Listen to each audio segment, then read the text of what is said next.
শুধু রক্ত দিয়ে সম্পর্ক হয় না, আত্মা দিয়ে হয়।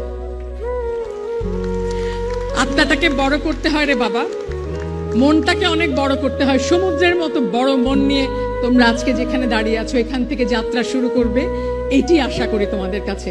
কোনো রকম মন ছোট করবে না, কোনোভাবে একটুও কার্পণ্য করবে না। কেউ ভালো করলে 10 বার বাহবা দেবে, কেউ ভালো করলে ঈর্ষা করো না, ঈর্ষা তোমাকে ছোট করে। এবং আরেকটি জিনিস মনে রেখো, আমাদের জীবনে আমরা এমন একটা জায়গায় এসে পৌঁছেছি যেখানে আমরা শুধু কিন্তু তির্যক সমালোচনায় মেতে থাকি।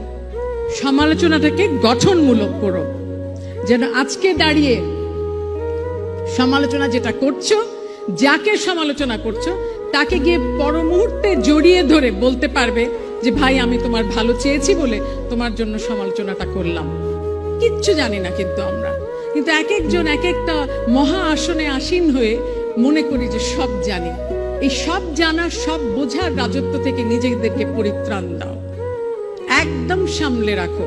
কারণ এই অহমিকা বোধ, এই সারাক্ষণ ইগো নিয়ে খেলা, এটি একটি মারাত্মক বিপজ্জনক খেলা। আমরা কেউ না, আমাদের পদ, আমাদের বর্তমান পরিস্থিতি, যত বড় লোক হই, যত শক্তিশালী হই, কেউ না আমরা। আমাদেরকে কোনটা সংজ্ঞায়িত করে জানো? কত কল্যাণ করতে পারবে সেটা, মানুষের কত ভালো করতে পারো। আজকে দাঁড়িয়ে মনে হচ্ছে যে আইডিয়ালিস্টের মতো কথা বলছি, কারণ বলা প্রয়োজন। তোমাদেরকে সকলে আমরা সব সময় সত্যি কথা বলছি না। আমরা যারা বয়োজ্যেষ্ঠ, যারা মুরব্বী, যারা পথ দেখাচ্ছি, তারা সব সময় কিন্তু তোমাদেরকে ঠিক কথাটা বলছি না।